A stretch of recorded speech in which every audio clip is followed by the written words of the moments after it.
잠시만요. 지금 방금 그 표정 왜 그렇게 굳으신 거죠?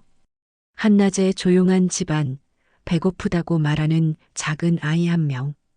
그리고 그 아이를 안고 있던 한 여자.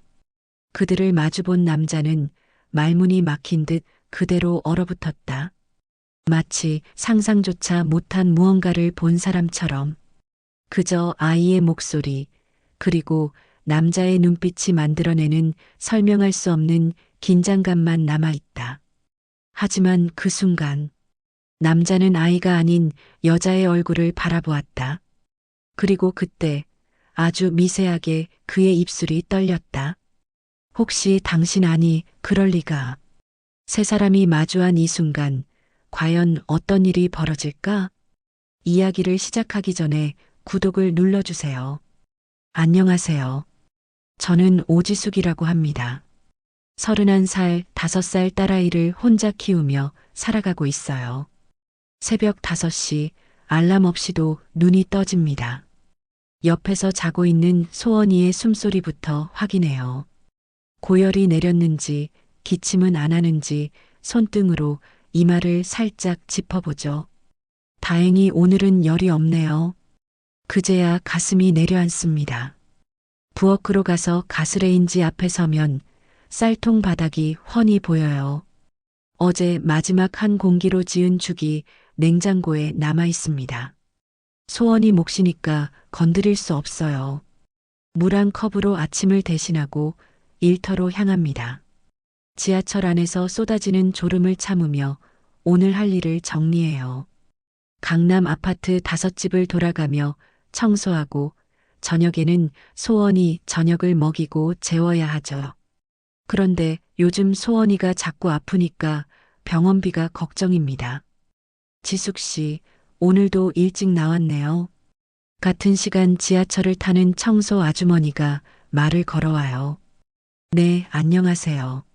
더 대화하고 싶지만 힘이 없어서 창밖을 바라봅니다. 유리창에 비친 제 얼굴이 너무 초라해 보여요. 언제부터 이렇게 살았을까요? 첫 번째 집 청소를 마치고 쉬는 시간, 휴대폰에 문자가 옵니다. 집주인이에요. 이번 달 월세 언제 주실 건가요? 이미 보름이나 늦었습니다. 손이 덜덜 떨려요. 월세는커녕 당장 소원이 약값도 없는데 어떻게 해야 할까요? 답장을 못하고 휴대폰을 주머니에 넣습니다. 저녁 8시 집에 돌아왔을 때 소원이가 열이 나고 있었어요. 엄마 아파요. 작은 손으로 제 옷을 붙잡는 소원이를 보니까 눈물이 날 것 같습니다. 해열제를 먹여도 열이 내리지 않아요. 그런데 병원에 갈 돈이 없어요. 그때 현관문을 두드리는 소리가 들렸습니다. 지수가 나야. 정분이야. 옆집 김정분 할머니의 목소리예요. 문을 열면 안 되는데 자꾸 두드리시네요. 소원이가 울음을 터뜨려서 어쩔 수 없이 문을 열었습니다. 아이고, 소원이가 아프구나. 할머니가 들고 온 보온병에서 따뜻한 미음 냄새가 납니다. 할머니, 괜찮아요. 저희는 괜찮습니다. 뭐가 괜찮아? 얼굴이 파리해가지고. 할머니가 소원이 이마에 손을 올려보시더니 혀를 끌끌 차세요. 이런 열이 나는데 병원도 안 갔어? 지수가 너무 무리하지 마. 그 순간 참고 있던 눈물이 터져 나왔습니다. 정말 견딜 수 없을 만큼 힘들었거든요. 할머니가 제 등을 토닥여 주시면서 말씀하셨어요. 울어도 돼. 혼자서 얼마나 힘들었겠어. 그날 밤 소원이가 미음을 먹고 열이 내린 후에야 잠들 수 있었습니다. 그런데 잠자리에서 결심했어요. 이렇게는 더 이상 못 살겠다고. 소원이를 지키기 위해서라면 어떤 일이든 하겠다고요. 내일은 일자리를 더 알아봐야겠습니다. 새벽 4시 반 알람보다 먼저 눈이 떠졌습니다. 옆에서 자고 있는 소원이의 잠든 얼굴을 바라보니까 마음이 급해져요. 어젯밤 다짐했던 일자리 찾기, 오늘이 중요합니다. 조심스럽게 이불을 덮어주고 부엌으로 나왔어요. 냉장고에서 어제 정분 할머니가 주신 미음을 꺼내 소원이 몫을 덜어두고 나머지로 간단히 배를 채웠습니다. 거울 앞에서 머리를 단정하게 묶고 낡은 외투를 입었죠. 오늘은 꼭 일자리를 구해야 해. 스스로에게 다짐하며 집을 나섰습니다. 지하철로 향하는 길, 아직 어둠이 깔린 거리는 고요했어요. 가로등 불빛 아래 걸어가면서 마음속으로 계산해 봅니다. 월세 40만 원의 소원이 약가, 생활비까지 하루벌이로는 턱없이 부족해요. 그래서 오늘은 인력시장에 가기로 했습니다. 동대문 인력시장에 도착한 시간은 새벽 5시 반이었어요. 벌써 많은 사람들이 모여 있었습니다. 중년 아주머니들이 대부분이고 다들 저와 비슷한 처지인 듯 보였어요. 오늘 식당 설거지 일 있어요. 2명만. 인력 소개소 아저씨가 큰 소리로 말했습니다. 그런데 제가 손을 들기도 전에 벌써 2분이 앞으로 나가세요.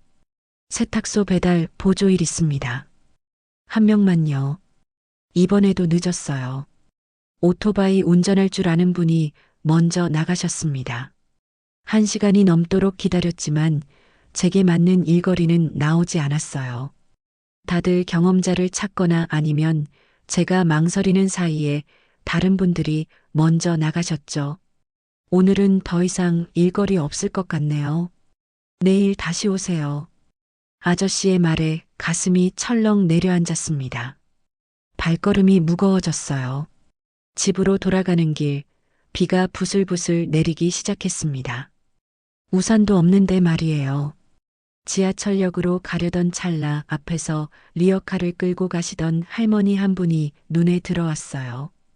할머니는 아마 70이 넘어 보이셨는데 리어카에 폐지를 가득 싣고 계셨습니다. 빗물이 점점 굵어지는데 할머니가 서둘러 리어카를 끌고 가시더라고요. 그런데 그 순간이었어요. 어머, 할머니가 빗물에 젖은 바닥에 미끄러져 넘어지셨습니다. 리어카도 함께 넘어지면서 폐지들이 사방으로 흩어졌어요. 망설일 시간이 없었습니다. 달려가서 할머니를 부축해 드렸어요. 할머니, 괜찮으세요? 어디 다치셨어요? 아이고, 고마워라. 무릎이 좀 아프네. 할머니 무릎에서 피가 조금 나고 있었어요. 주머니에서 손수건을 꺼내 상처를 조심스럽게 닦아드렸습니다. 할머니, 병원에 가셔야 할 것 같은데요. 아니야, 괜찮다. 이 정도야 뭐. 할머니는 억지로 일어서려고 하셨지만 다리가 후들거리셨어요. 어쩔 수 없이 제가 리어카를 일으켜 세우고 흩어진 폐지들을 모아서 다시 실어드렸습니다. 아이고, 정말 고맙다. 요즘 이런 정 많은 사람 보기 힘든데. 천만에요. 당연한 일이죠. 할머니가 천천히 리어카를 끌고 가시는 모습을 지켜본 후에야 저도 지하철역으로 향했어요. 그런데 그 사이에 시간이 너무 많이 흘렀습니다.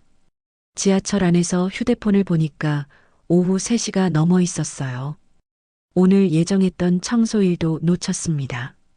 집에 도착했을 때는 온몸이 젖어 있었어요. 정분 할머니가 소원이를 돌봐주고 계셨습니다. 지수가 어떻게 이렇게 젖었어? 감기 걸리겠네. 할머니, 죄송해요. 소원이 돌봐주셔서 감사합니다. 무슨 소리야? 우리 소원이 참 착하게 잘 놀았어. 소원이가 제게 달려와 안겼어요. 작은 체온이 따뜻하게 전해졌습니다. 엄마, 어디 갔다 왔어요? 엄마가 일하러 갔다 왔어. 거짓말이었어요. 일은 구하지도 못했거든요. 저녁을 먹이고 소원이를 재운 후 혼자 앉아서 오늘을 돌이켜봤습니다. 일자리도 구하지 못했고 예정된 청소일도 놓쳤어요. 하루 종일 돌아다녔는데 벌어온 건 아무것도 없습니다. 그런데 이상하게도 마음이 무겁지만은 않았어요. 넘어지신 할머니를 도와드릴 때 느꼈던 그 마음 때문일까요? 뭔가 제가 해야 할 일을 했다는 생각이 들었습니다. 창문 너머로 비가 그쳤어요. 내일은 또 새로운 하루겠죠. 그런데 그때 현관문을 두드리는 소리가 들렸습니다. 밤 10시가 넘은 시간인데 누굴까요? 지숙 씨 맞으시죠? 문을 열자 양복 정장을 입은 중년 남성이 서 있었습니다. 밤늦은 시간이라 당황스러웠어요. 네, 그런데요. 김 씨 소개로 왔습니다. 성북동 저택에서 가정부 일하실 분을 찾고 있어서요. 급하게 연락드렸습니다. 가정부 일이라고요? 김 씨라니 오늘 인력시장에서 만났던 그 아주머니일까요?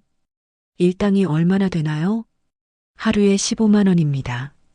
조건만 맞으면 장기로도 가능하고요. 15만 원이라니 지금까지 받던 일당의 거의 3배였어요. 너무 좋은 조건이라 의심스럽긴 했지만 지금 상황에서 거절할 이유가 없었습니다. 내일부터 나올 수 있으세요? 네, 나갈 수 있습니다. 명함을 받고 약속을 잡았어요. 성북동 강만평 회장댁이라고 적혀 있었습니다.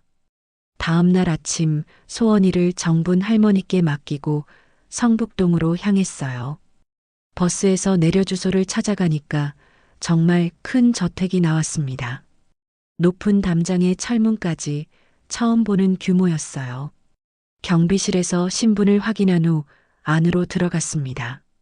잘 다듬어진 정원과 분수대, 그리고 3층 규모의 저택이 눈에 들어왔어요. 이런 집에서 일해본 적이 없어서 긴장됐습니다. 오지숙 씨죠?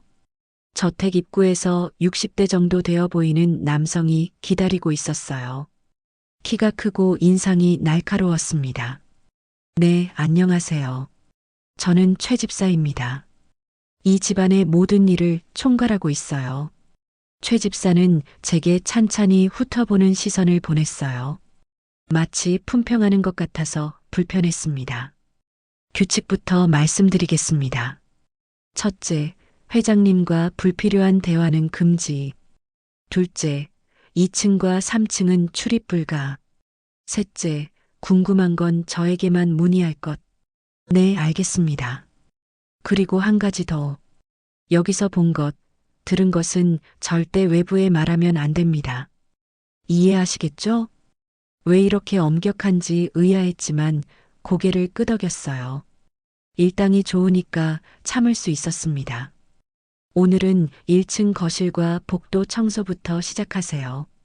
최 집사가 청소 도구가 있는 곳을 알려주고 사라졌어요. 혼자 남겨진 저택 안은 정말 넓었습니다. 거실만 해도 우리 집 전체보다 컸어요.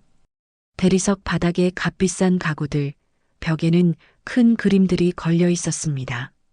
청소를 시작했는데 1시간이 지나도 거실 절반도 못 끝냈어요. 꼼꼼히 해야 한다고 생각하니까 더 신경 쓰이더라고요.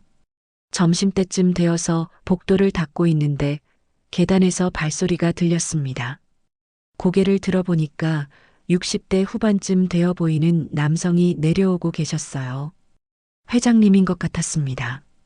처음 보는 분이라 어떻게 인사해야 할지 몰라서 고개만 살짝 숙였어요. 수고하세요.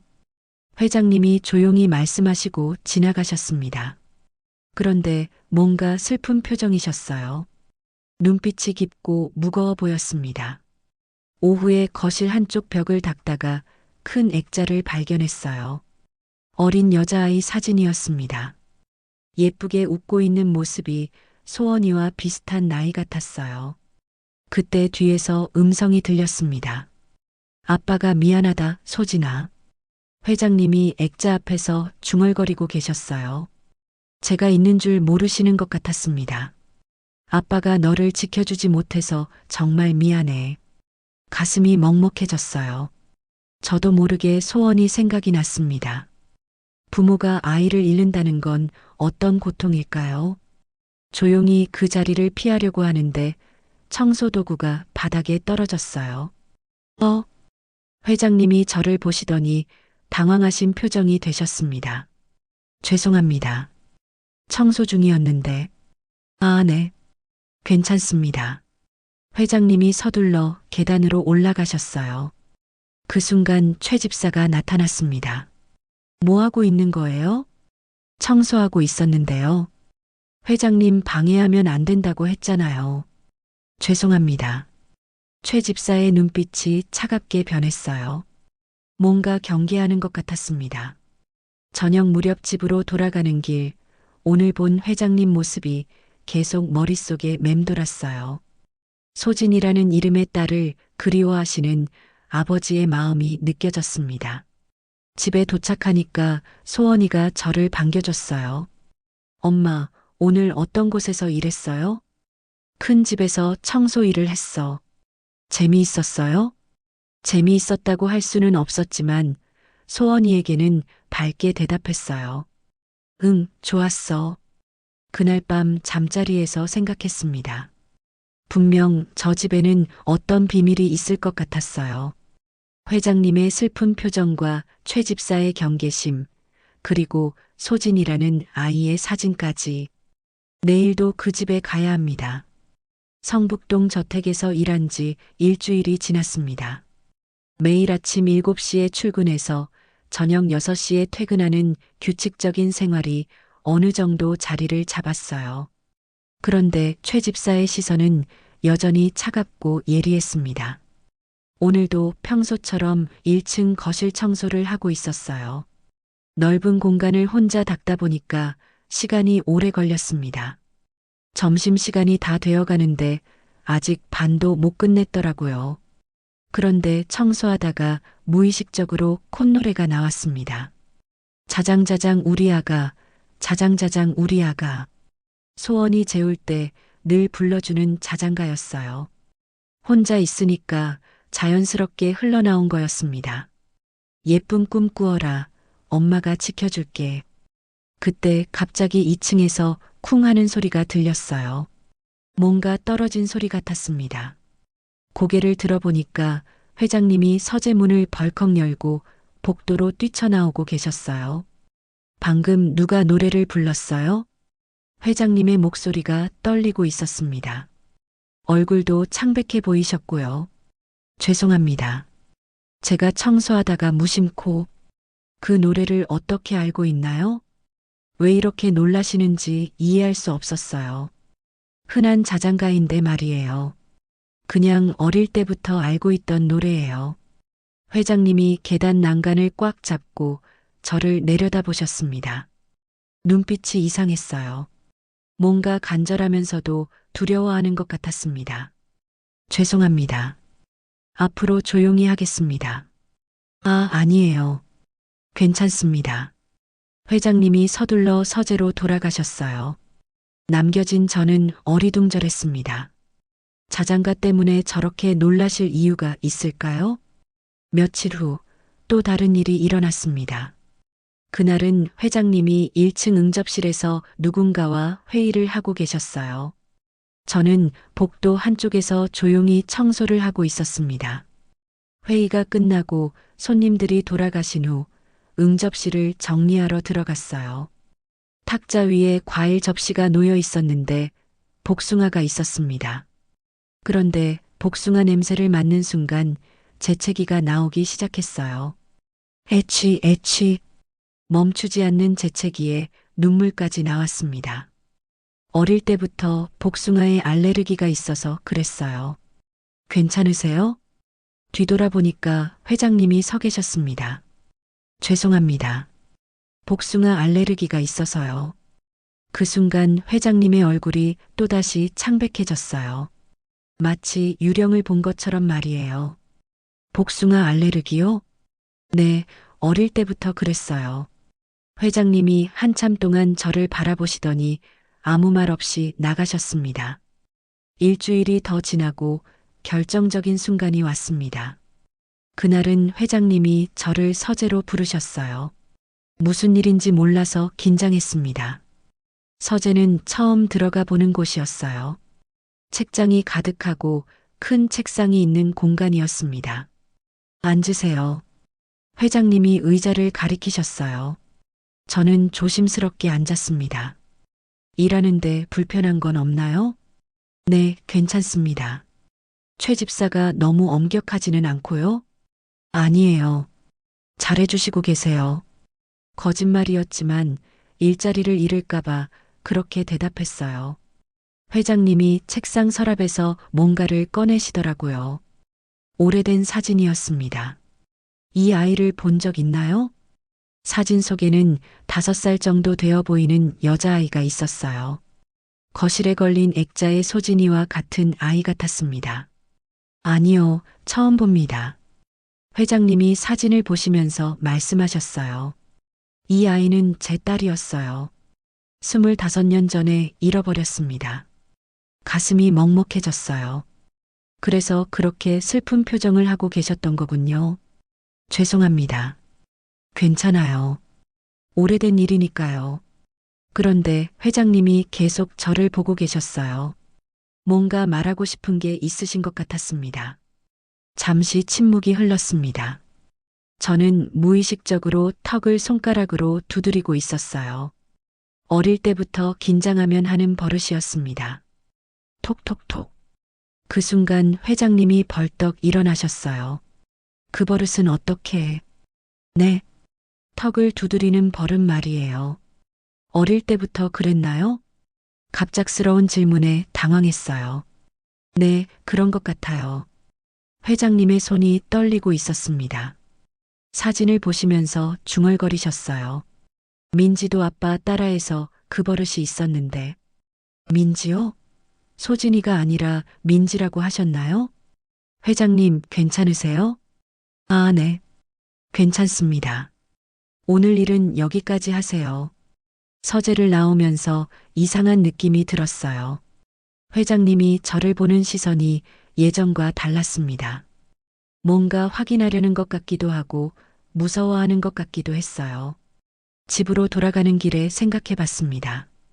자장가, 복숭아 알레르기, 턱 두드리는 버릇. 이 모든 게 우연일까요? 회장님은 왜 그렇게 놀라실까요? 그날 밤 잠자리에서도 회장님의 눈빛이 계속 떠올랐어요. 뭔가 말하고 싶어 하시는 것 같았는데 끝내 하지 못하신 그 표정 말이에요.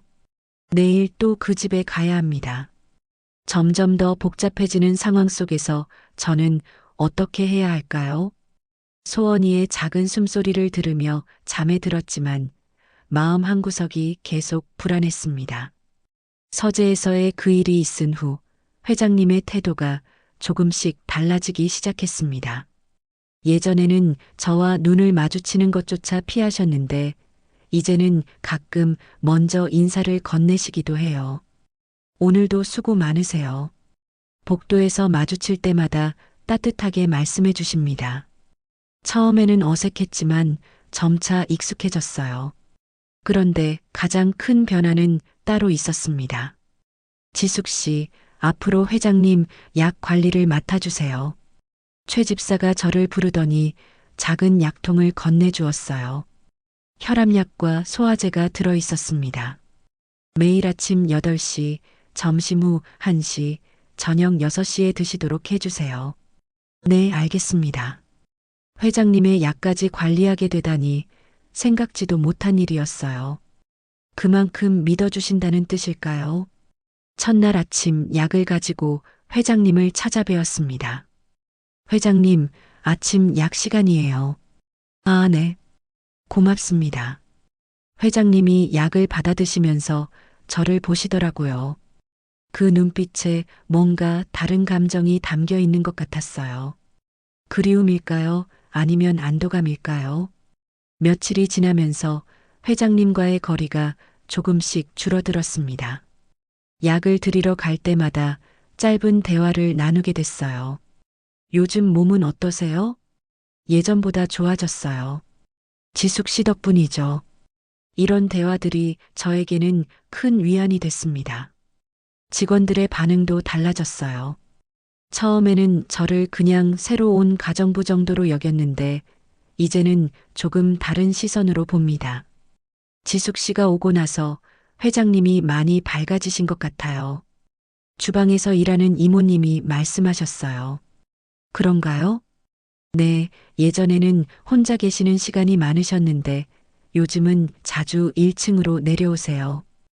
그 말을 들으니까 뿌듯했어요. 제가 회장님에게 조금이라도 도움이 되고 있다는 생각이 들었습니다. 어느 날은 회장님이 저를 식당으로 불러주셨어요. 혼자 드시지 마시고 함께 드세요. 괜찮습니다. 저는 따로 먹겠습니다. 그러지 마시고 앉으세요. 결국 회장님과 함께 점심을 먹게 됐어요. 고급스러운 음식들이 가득한 식탁이었지만 저는 어색해서 제대로 먹지 못했습니다. 소원이는 몇 살이에요? 갑자기 회장님이 물어보셨어요. 5살입니다. 아, 5살이군요. 참 예쁜 나이죠. 회장님의 표정이 부드러워졌어요. 잃어버린 딸 생각을 하고 계신 것 같았습니다. 건강은 어때요? 좀 병약해요. 자주 열이 나고요.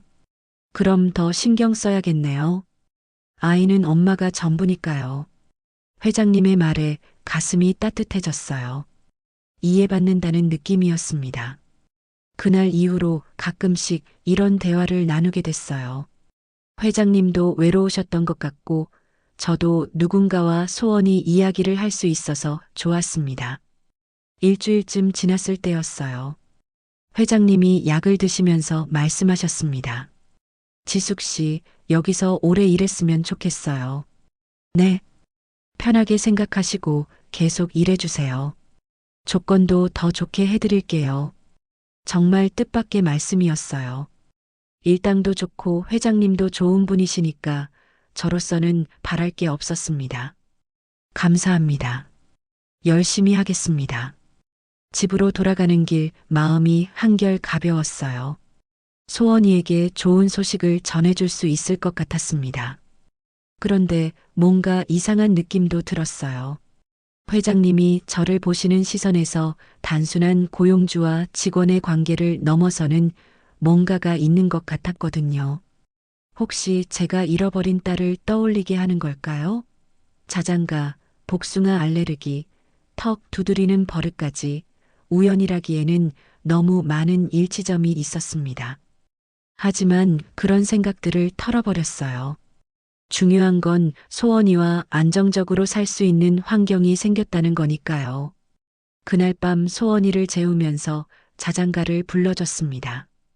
자장자장 우리 아가, 자장자장 우리 아가. 회장님이 그렇게 놀라셨던 그 자장가를요. 소원이가 평온하게 잠드는 모습을 보니까 마음이 따뜻해졌어요. 내일도 저택에 가서 성실하게 일하겠습니다. 평소와 다름없이 하루 일과를 마치고 퇴근 준비를 하고 있었습니다. 시계를 보니까 저녁 6시가 조금 넘었어요. 소원이가 기다리고 있을 테니까 서둘러야 했습니다. 외투를 입고 가방을 챙기는데 갑자기 경비실에서 연락이 왔어요. 지숙 씨, 잠깐 경비실로 와주세요. 무슨 일인지 몰라서 당황스러웠지만 경비실로 향했습니다. 평소에는 그냥 인사만 하고 지나갔는데 불러주시다니 의아했어요. 경비실 문을 열고 들어가니까 최 집사가 기다리고 있었습니다. 표정이 평소보다 더 차갑고 엄격해 보였어요. 앉으세요. 무슨 일인가요? 오늘 회장님 서재에서 없어진 물건이 있습니다. 없어진 물건이라니요? 저는 서재 청소를 맡고 있지 않은데 무슨 말씀인지 이해할 수 없었어요. 저는 서재에 들어간 적이 없는데요. 정말 그런가요? 약을 갖다 드릴 때 들어가지 않았나요? 그러고 보니까 며칠 전에 회장님이 서재에 계실 때 약을 갖다 드린 적이 있었어요. 그런데 그때 뭔가를 가져왔다는 건 아니잖아요. 약만 갖다 드렸을 뿐입니다. 그럼 외투 좀 벗어주시겠어요? 갑작스러운 요청에 당황했지만 거부할 이유도 없었어요. 외투를 벗어서 의자에 걸었습니다. 최 집사가 외투 주머니를 뒤지기 시작했어요. 이런 모욕을 당해야 하나 싶어서 기분이 나빴지만 참았습니다. 이게 뭔가요? 최 집사가 안쪽 주머니에서 뭔가를 꺼내 들었어요. 작고 정교한 비녀였습니다. 은색의 작은 보석이 박힌 예쁜 비녀였어요. 저건 제 거 아닙니다. 그럼 누구 겁니까? 지숙 씨 외투에서 나온 건데요. 머릿속이 하얘졌어요. 분명히 제가 넣은 적이 없는데 어떻게 제 외투에서 나올 수 있을까요? 정말 모르겠어요. 저는 그런 걸 가져온 적이 없어요. 이건 회장님 고인이 된 부인의 유품입니다. 서재 서랍에 소중히 보관하고 계셨던 거예요. 고인이 된 부인의 유품이라니. 그런 소중한 걸 제가 훔쳤다는 말인가요? 정말 억울해요. 저는 그런 걸 만진 적도 없어요. 증거가 여기 있는데 무슨 말을 더 하겠어요. 최 집사의 눈빛이 차갑게 변했어요. 처음부터 저를 의심하고 있었던 것 같았습니다. 회장님께 말씀드려야겠네요. 이런 일이 일어났다고요. 잠깐만요. 정말 억울합니다. 저는 그런 일 하지 않았어요. 하지만 최 집사는 들은 척도 하지 않았어요. 경비원을 불러서 저를 다른 방으로 데려가라고 했습니다. 지숙 씨는 회장님이 오실 때까지 여기서 기다리세요. 작은 방에 혼자 남겨졌어요. 의자 하나와 작은 탁자만 있는 썰렁한 공간이었습니다. 문은 밖에서 잠갔더라고요. 시간이 얼마나 지났을까요? 휴대폰을 보니까 밤 8시가 넘어 있었어요. 소원이가 얼마나 기다리고 있을까요? 정분 할머니도 걱정하고 계실 거예요.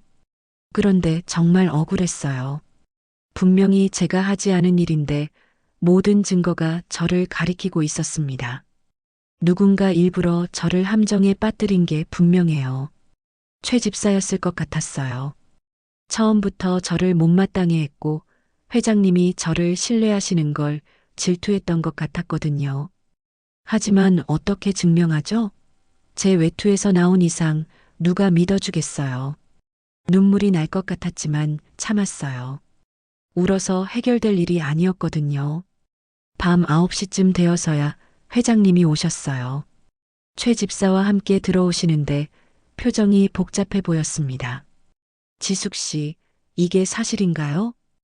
회장님, 정말 억울해요. 저는 그런 일 하지 않았어요. 하지만 증거가 누군가 저를 함정에 빠뜨린 거예요. 제가 언제 그런 걸 훔칠 이유가 있었겠어요. 회장님이 한참 생각하시더니 말씀하셨어요. 일단 오늘은 집에 가세요. 내일 다시 이야기하죠. 그럼 내일부터 일하면 안 되는 건가요? 아직 결정하지 않았어요. 집으로 돌아가는 길 온몸이 떨렸어요. 정말 일자리를 잃는 건 아닐까요? 소원이는 어떻게 키우죠? 정분 할머니 집에서 소원이를 데려오면서 사과했어요. 할머니, 죄송해요. 일이 늦게 끝나서요. 괜찮다. 우리 소원이 잘 놀았어. 소원이가 제게 달려와서 안겼어요. 엄마, 왜 이렇게 늦었어요? 엄마가 일이 있었어. 그날 밤 소원이를 재우고 혼자 앉아서 생각했어요. 정말 억울한 일이었지만 어떻게 해야 할지 막막했습니다. 내일은 어떻게 될까요? 회장님이 저를 믿어주실까요? 창밖을 보니까 별이 떠 있었어요. 언젠가는 진실이 밝혀질 거라고 믿고 싶었습니다. 그날 밤 하늘에서 비가 쏟아지기 시작했습니다. 창문을 두드리는 빗소리에 잠을 이루지 못하고 있는데 소원이가 열이 나기 시작했어요. 엄마 아파요. 작은 손으로 제 옷을 붙잡는 소원이를 보니까 가슴이 철렁했습니다. 체온계로 재보니까 38도가 넘었어요. 소원아, 괜찮을 거야. 엄마가 여기 있어. 해열제를 먹이고 미지근한 물로 몸을 닦여줬지만 열이 내리지 않았어요. 병원에 가야 하는데 밤늦은 시간이라 응급실밖에 없었습니다. 정분 할머니께 연락드렸더니 바로 오셨어요. 아이고, 우리 소원이가 아프구나. 할머니, 어떡하죠? 열이 너무 높아요. 병원에 가야겠네. 내가 함께 가줄게. 비가 너무 많이 와서 택시도 잡기 힘들었어요. 한참을 기다려서야 겨우 응급실에 갔습니다. 의사 선생님이 진찰을 하시더니 말씀하셨어요. 감기가 심해져서 그래요. 주사 맞고 약 먹으면 나아질 거예요. 다행히 큰 병은 아니었지만 응급실비가 생각보다 많이 나왔어요. 제가 가진 돈으로는 부족했습니다. 할머니, 죄송해요. 돈이 모자라요. 걱정하지 마. 내가 먼저 내줄게. 정분 할머니가 흔쾌히 도와주셨어요. 정말 고마웠습니다. 집으로 돌아온 시간은 새벽 4시였어요. 소원이는 주사를 맞고 나서 조금 나아진 것 같았지만 여전히 보채고 있었습니다. 엄마, 배고파요. 냉장고를 열어보니까 먹을 게 별로 없었어요. 달걀 2개와 김치만 있었습니다. 그때 정분 할머니가 말씀하셨어요. 지수가 내가 일하는 그 집 회장님한테 도움을 청해봐. 할머니, 저 어제 도둑으로 몰렸어요. 어떻게 연락드려요? 그래도 소원이가 아픈데 어쩌겠어. 한번 연락해봐. 할머니 말씀이 맞았어요. 소원이가 우선이었습니다. 하지만 회장님 연락처를 모르겠더라고요. 저택 대표 번호밖에 없었어요. 그런데 그때 정분 할머니가 놀라운 말씀을 하셨어요. 내가 직접 가볼게. 할머니, 밤에 어떻게 가세요? 비도 오는데요. 소원이를 업고 갈게. 회장님이 직접 보시면 마음이 움직일 거야. 정말 믿을 수 없는 일이었어요. 70이 넘은 할머니가 비 오는 밤에 5살 아이를 업고 성북동까지 간다고 하시다니. 할머니, 너무 위험해요. 괜찮다. 우리 소원이를 위해서라면 뭐든지 할 수 있어. 결국 할머니를 말릴 수 없었어요. 소원이를 옷으로 감싸서 업으시고 우산을 받쳐들고 나가셨습니다. 저는 집에서 초조하게 기다렸어요. 시간이 너무 느리게 가는 것 같았습니다. 1시간쯤 지났을까요? 휴대폰이 울렸어요. 지숙 씨, 저택으로 빨리 오세요.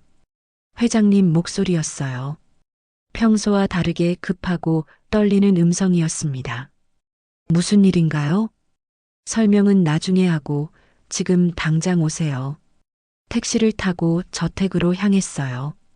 빗속을 달리는 동안 마음이 콩닥콩닥 뛰었습니다. 저택에 도착하니까 경비실에 불이 켜져 있었어요. 들어가 보니까 회장님이 소원이를 안고 계셨습니다. 정분 할머니는 젖은 옷을 입고 의자에 앉아 계셨고요. 소원아, 제가 부르자 소원이가 고개를 돌렸어요. 아직 열이 있는 것 같았지만 회장님 품에서 편안해 보였습니다. 지숙 씨, 앉으세요. 회장님의 목소리가 떨리고 있었어요. 뭔가 큰 변화가 있었다는 걸 직감할 수 있었습니다. 이 할머니가 모든 걸 말씀해 주셨어요. 정분 할머니가 고개를 끄덕이셨어요. 지숙이가 얼마나 착한 아이인지, 어떻게 살아왔는지 다 들었어. 회장님이 소원이를 보시면서 말씀하셨어요. 이 아이를 보는 순간 알았어요. 제가 얼마나 어리석었는지요. 무슨 말씀인지 모르겠어요. 비녀 사건도 조사해 봤습니다. 최 집사가 일부러 지숙 씨를 함정에 빠뜨린 거였어요. 정말이었어요.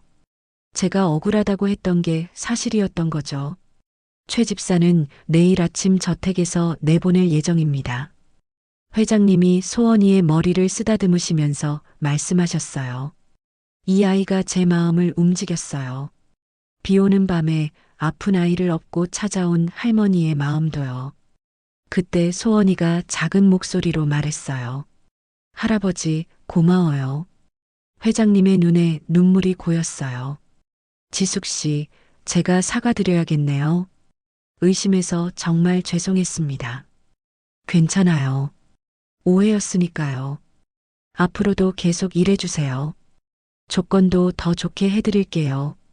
정말 다행이었어요. 일자리를 잃을까봐 걱정했는데 오히려 더 좋은 조건을 제시해 주시다니. 감사합니다.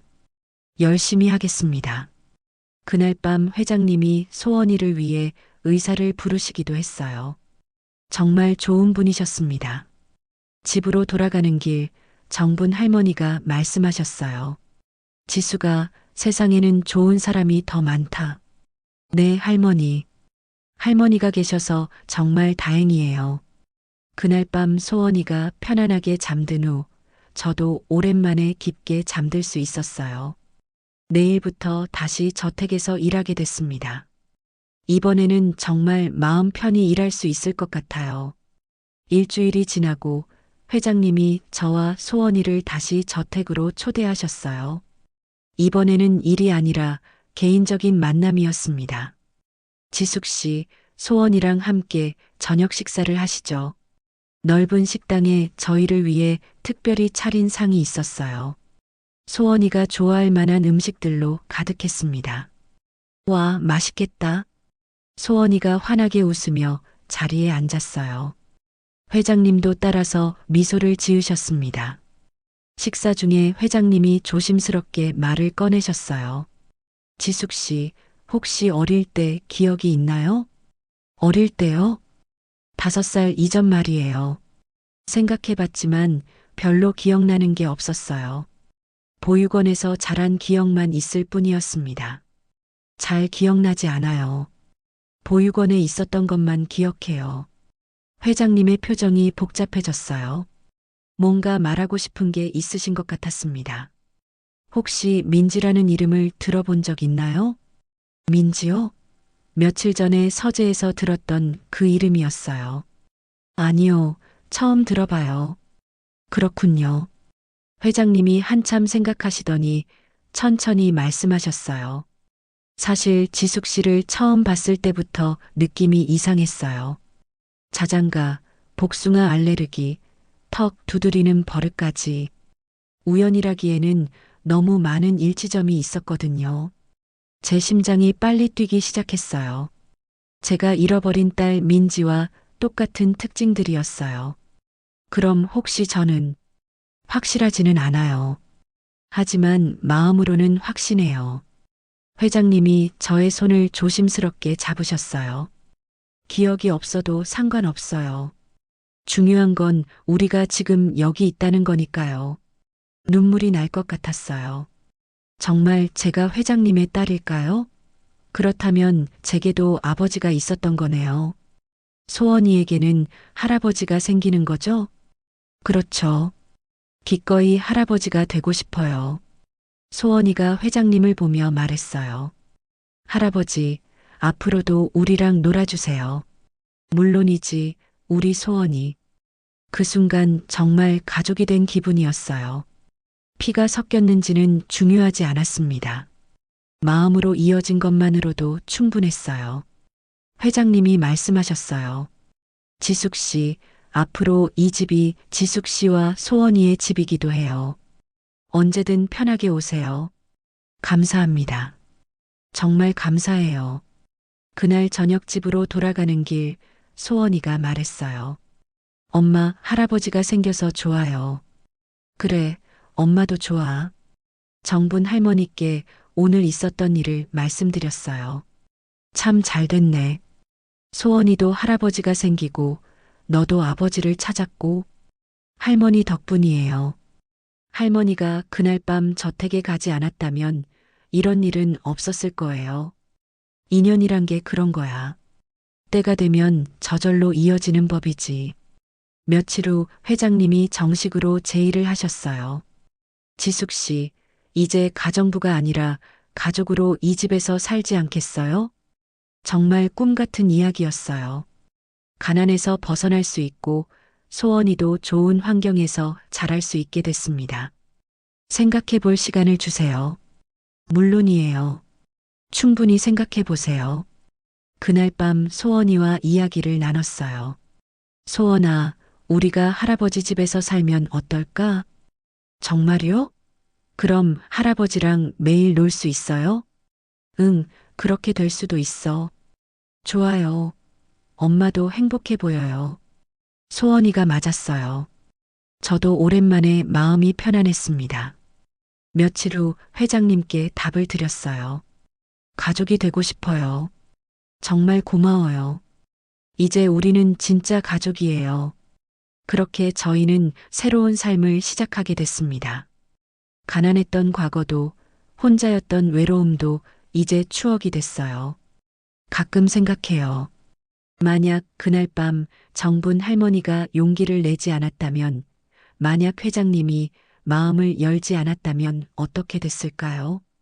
하지만 그런 가정은 의미가 없어요. 중요한 건 우리가 서로를 찾았다는 것이니까요.